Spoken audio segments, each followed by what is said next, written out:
சித்தர்கள் அருளால சித்த மருத்துவத்தில் சொல்லியிருக்கக்கூடிய நிறைய மூலிகை மருந்துகளை ஒவ்வொன்றா நம்ம பார்த்துட்டு வரோம்.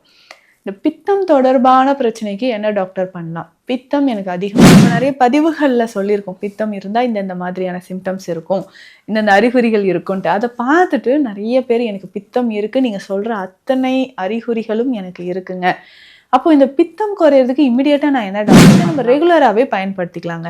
ஸோ பித்தம் இருக்கா, தொடர்ந்து ஒரு 5-6 நாட்கள் ஒரு நாளைக்கு ஒரு வேளையாவது இந்த கஷாயத்தை நம்ம பயன்படுத்தலாம்.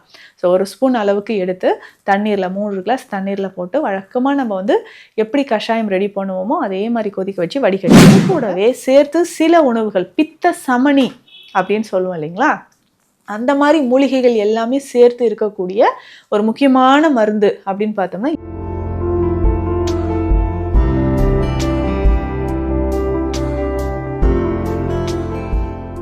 வணக்கம், நான் டாக்டர் நித்யா, சித்தா ஃபிசிஷியன்.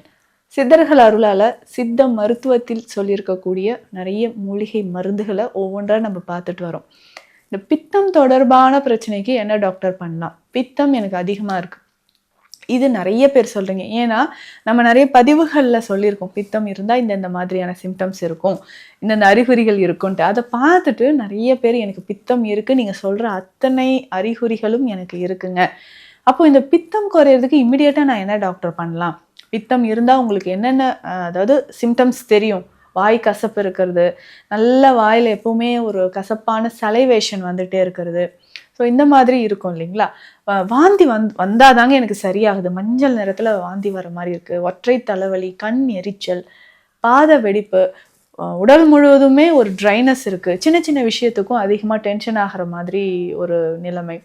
இது எல்லாமே நமக்கு என்ன ஆகுதுன்னா, நம்ம உடல்ல பித்தம் அதிகரிக்கும் போது 3 தோடங்கள் நம்ம சொல்றோம் இல்லைங்களா, இந்த வாதமோ பித்தமோ கபமோ அதிகரித்து இருக்கும் பட்சத்தில் நமக்கு உடல்ல இந்த பிரச்சனைகள் ஏற்படுதுங்க.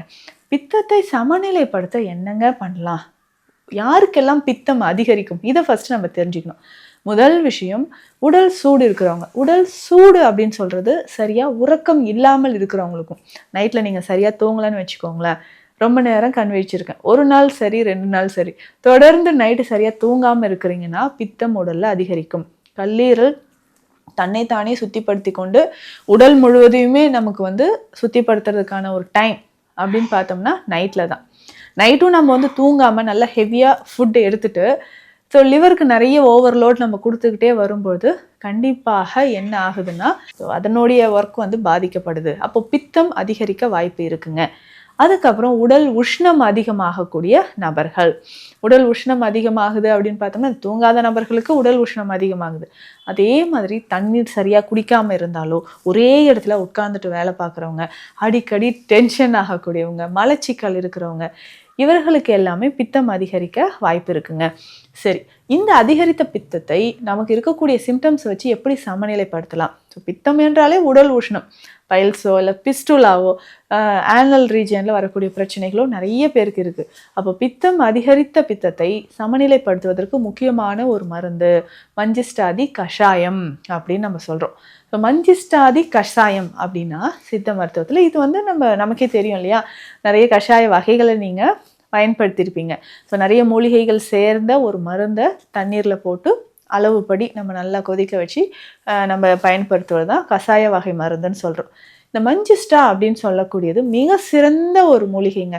பித்தத்தை குறைப்பதற்கும், பித்த சமனி அப்படின்னு நம்ம சொல்கிறோம், பித்தத்தை குறைப்பதற்கும், உடலில் இருக்கக்கூடிய அதிகமான உஷ்ணம், சரும பிரச்சனைகள், இது எல்லாமே தீர்ப்பதற்கு இது பயன்படுது. இதனோட சேரக்கூடிய மூலிகைகள் என்னென்ன அப்படின்றதும் தெரிஞ்சுக்கலாம். இந்த மஞ்சிஷ்டையோட என்னென்ன சேருதுன்னா நன்னாரி சேரும்.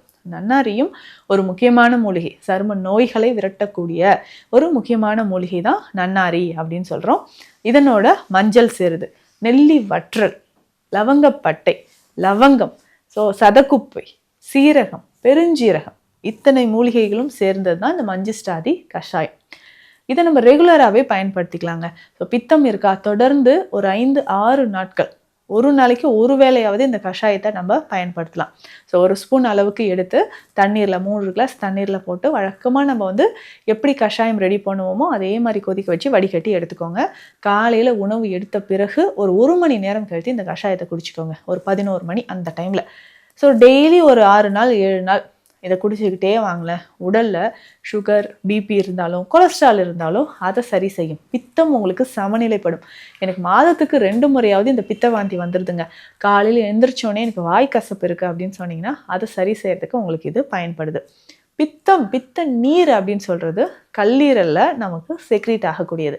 அப்போ கல்லீரலை பலப்படுத்தணும் இல்லைங்களா? இன்ஃபெக்ஷன் இருக்கான்னு பார்த்துக்கோங்க, ஃபேட்டி லிவர் இருக்கான்னு செக் பண்ணிக்கோங்க. நிறைய பேருக்கு இன்னைக்கு கால் பிளாடர் ஸ்டோன்ஸ் இருக்குது, கால் பிளாடர் பாலிப்ஸ் இருக்குது. இந்த மாதிரி பிரச்சனை இருந்தாலும் பித்தம் அதிகரிக்க வாய்ப்பு இருக்குது. அப்போ கல்லீரல் தொடர்பான பிரச்சனை ஏதாவது இருக்கானோ நீங்கள் செக் பண்ணிக்கோங்க.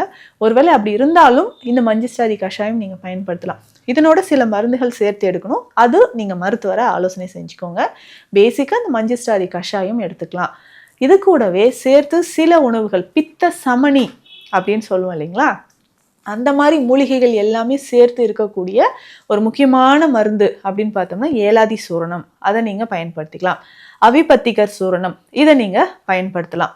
இந்த அவிபத்திகர் சூரணம் அப்படின்னு சொல்கிறது பித்தத்தினால சுரமே நிறைய பேருக்கு வந்துடும். ஸோ உடலில் பித்தம் தேங்கி தேங்கி உடல் சூடாகி அனல் அடிக்குதுங்க அப்படின்னு சொல்கிறாங்க இல்லையா, அந்த மாதிரி உடல் சூடு இருக்கிறவங்களுக்கும் இந்த அவிபத்திகர் சூரணம் நம்ம எடுத்துக்கலாம். இதில் முக்கியமாக வால்மிளகு, திப்பிலி, மிளகு, கோஷ்டம், அதிமதுரம், அக்ரஹாரம் இந்த மாதிரி மூலிகைகள் சேர்ந்துருக்குங்க.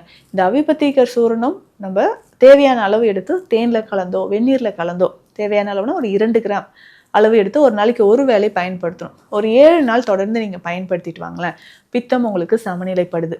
அதே மாதிரி தான் ஏலாதி சூரணம். ஸோ நம்ம கிளினிக்கில் கொடுக்கக்கூடியது ஏலாதி சூரணம் கொடுக்குறோம். ஏலரிசி சூரணம், ஏலரிசி மாத்திரைகள் இது எல்லாமே நம்ம கொடுத்துட்ருக்கோம். இதுவுமே அதிகமான பித்தத்தை உங்களுக்கு சமநிலைப்படுத்தக்கூடியது. ஸோ வாரம் 2 முறை எண்ணெய் குளியல் ரொம்ப ரொம்ப அவசியங்க. ஸோ அடிக்கடி நீங்கள் என்ன பண்ணலான்னா நெல்லிக்காய் சாறு, எலுமிச்சை ஜூஸ் போட்டு குடிக்கலாம், பைனாப்பிள் எடுத்துக்கலாம், ஏலக்காய் தண்ணீரில் கொதிக்க வச்சு அந்த தண்ணீரை நீங்கள் குடிச்சிட்டு வரலாம். நன்னாரி, வெட்டிவேர், சீரகம் இது சேர்ந்த தண்ணீரை நம்ம குடிக்கும்போதும் பித்தம், அதிகமான பித்தம் நமக்கு குறைய ஆரம்பிக்குது. போதுமான அளவு தண்ணீர், அடிக்கடி கொஞ்சம் பழச்சாறுகளை எடுத்துக்கோங்க, பித்தம் உங்களுக்கு குறைய ஆரம்பிக்கும். நிறைய பேருக்கு இந்த பித்தம் சம்மந்தப்பட்ட பிரச்சனை இருக்குது. உங்களுக்கு இது பயனுள்ள ஒரு பதிவாக இருக்கும்னு நம்புகிறேன். சித்த மருத்துவம் தொடர்பான மருத்துவ ஆலோசனைகளுக்கு ஸ்க்ரீனில் இருக்கிற நம்பருக்கு கான்டாக்ட் பண்ணுங்கள். நன்றி.